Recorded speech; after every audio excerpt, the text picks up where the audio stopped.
اب ہم مشق کا آغاز کرتے ہیں۔ اچھا، اس وقت میں ایک دھیان دیجیے گا کہ یہاں پر جو حرف ہیں وہ ترتیب کے ساتھ نہیں لکھے ہوئے۔ یہاں پر جو حرف کی جو ترتیب کچھ اس طرح سے دی ہوئی ہے کہ جن کی آواز آپس میں ملتی جلتی ہے، مطلب جس میں اکثر لوگ پڑھتے وقت آواز میں فرق نہیں رکھتے، تو وہ حرف آمنے سامنے لکھے ہوئے ہیں، یا ان کو آپ یوں سمجھ لیں کہ جو اپوزٹ ہیں وہ یہاں پر آمنے سامنے لکھے ہوئے ہیں۔ جس طرح یہاں پر دیکھیں تا اور وا، دونوں کا مخارج ایک ہی ہے، دونوں منہ کے اندر ایک ہی جگہ سے ادا ہوتے ہیں، لیکن دونوں حرف میں فرق ہے، اور ان کی جو سٹارٹنگ شروع کی جو آواز ہے وہ بالکل سیم ہے۔ جس طرح اگر دیکھا جائے تو تا میں آپ کا ساؤنڈ آتا ہے ت ت ت، اور طا میں بھی آپ کا ساؤنڈ آتا ہے، آواز آتی ہے ت ت۔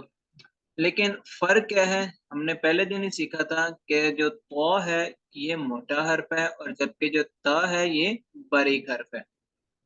اسی طریقے سے اگلے جو 3 حرف لکھے ہوئے ہیں یہاں پر،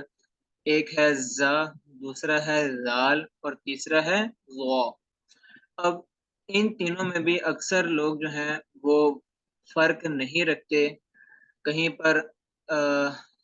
زال کو زا کی آواز نکال دیتے ہیں، کہیں پر غا پر زا کی آواز نکال دیتے ہیں، ٹھیک ہے؟ تو فرق نہیں رکھا جاتا۔ تو آپ نے اس چیز پر تھوڑا سا خیال کرنا ہے کہ دیکھیں یہ زا ہے، حروف سفیریہ میں سے اس میں سٹی والی آواز آئے گی، مطلب تیز آواز آئے گی، اس طرح سے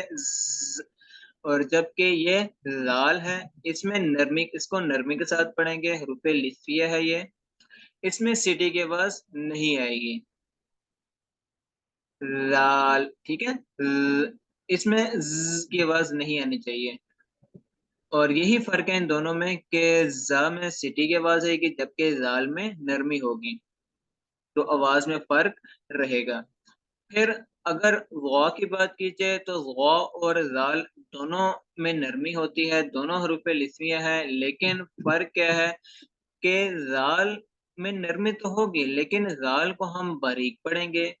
اور جبکہ جو غا ہے اس میں نرمی تو ہوگی لیکن اس کو ہم موٹا پڑھیں گے، تو یہی فرق ہے زال اور غا میں۔ پھر آگے اگر بات کی جائے سا، سین، صاد، تو یہ بھی بالکل ایسے ہی ہیں۔ اب اس طرح دیکھیں سا نرمی والا حرف ہے، ٹھیک ہے، تو اس میں نرمی ہوگی، جبکہ سین حروف سفیریہ میں سے ہے، سٹی والا حرف ہے، اس میں سٹی ہوگی، اور جبکہ صاد یہ بھی حروف سفیریہ میں سے ہے، لیکن یہاں پر اس کو ہم موٹا بھی پڑھتے ہیں۔ سین سٹی کے ساتھ پڑھ جاتا ہے لیکن باریک ہوتا ہے، جبکہ صاد جو ہے یہ سٹی کے ساتھ پڑھا جاتا ہے لیکن اس کو ہم موٹا بھی پڑھتے ہیں۔ تو اس طرح سے جو حرف جن میں ہمیں فرق رکھنا چاہیے، اکثر لوگ ان میں فرق نہیں رکھتے، تو یہ حرف آمنے سامنے لکھے ہوئے ہیں تاکہ ہم مشق میں ان کی آواز پر ہم تھوڑا خیال کر سکیں اور ان کو ہم سمجھ سکیں اور اپنی آواز کو بہتر بنا سکیں۔ تو چلے اب ہم مشق سٹارٹ کرتے ہیں۔ اعوذ باللہ من الشیطان الرجیم، بسم اللہ الرحمن الرحیم۔ تا دو زبر تن، تا دو زیر تن، تا دو پیش تن، تن تن تن۔ طا دو زبر طن، طا دو زیر طن، طا دو پیش تن، طن طن تن۔ زا دو زبر زن،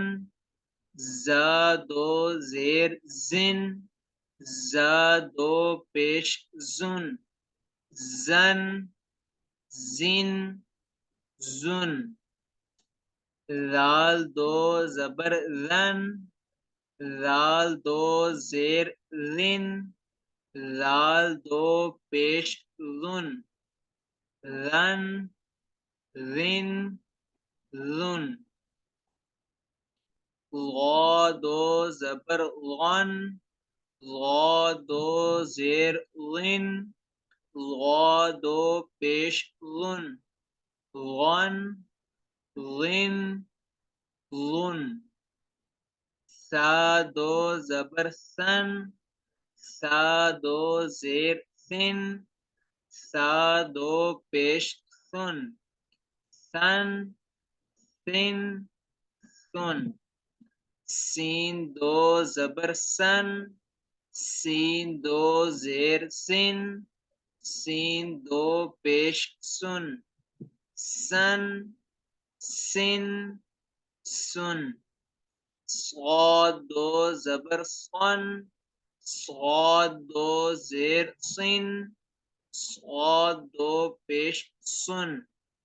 صن سن سن دال دو زبر دن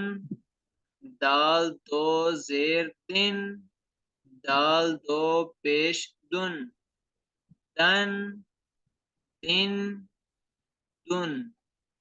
ضاد دو زبر طن ضاد دو زیر دن ضاد دو پیش دن طن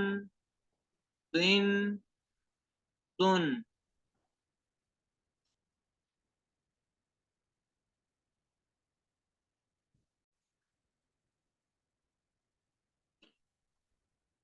کاف دو زبر کن کاف دو زیر کن کاف دو پیش کن کن کن کن قاف دو زبر قن قاف دو زیر قن قاف دو پیش کن قن قن قن ہا دو زبر ہن ہا دو زیر ہن ہا دو پیش ہن ہن ہن ہن ہا دو زبر ہن ہا دو زیر حن ہا دو پیش حن حن حن حن حمزہ دو زبر ان حمزہ دو زیر ان حمزہ دو پیش ان ان ان ان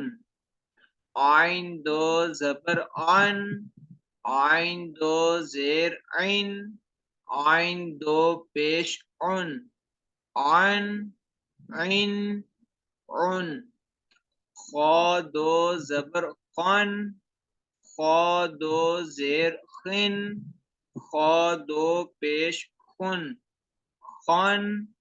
خن خن غین دو زبر غن غین دو زیر غن غین دو پیش غن غن غن غن با دو زبر بن با دو زیر بن با دو پیش بن بن بن بن میم دو زبر من میم دو زیر من میم دو پیش من من من من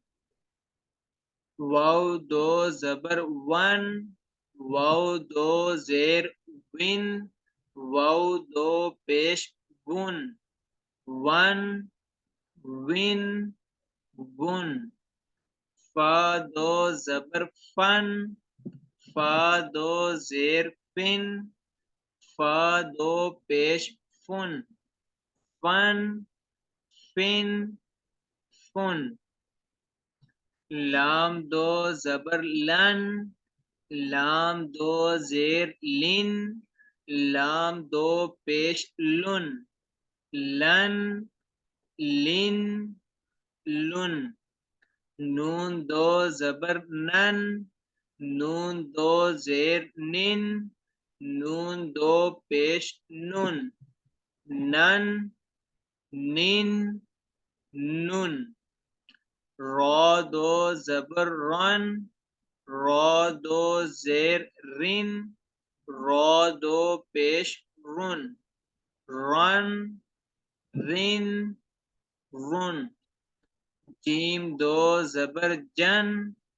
جیم دو زیر جن، جیم دو پیش جن، جن جن جن، شین دو زبر شن، شین دو زیر شن، شین دو پیش شن، شن شن شن، یا دو زبر ین، یا دو زیر ین، یا دو پیش یون، ین ین یون۔ اچھا اس وقت میں ایک اور چیز کا خیال کیجئے گا کہ دیکھیں یہاں پر حرف جو ہیں وہ آمنے سامنے ہیں، تو یہاں پر دیکھیں یہ ہا ہے اور یہ ہا ہے، دونوں کی آواز واضح ہونی چاہیے۔ یہ ہا پڑھا جائے گا، ہا دو زبر ہن، اور جبکہ یہ ہا ہے حالانکہ درمیان سے آواز آئے گی، ہا دو زبر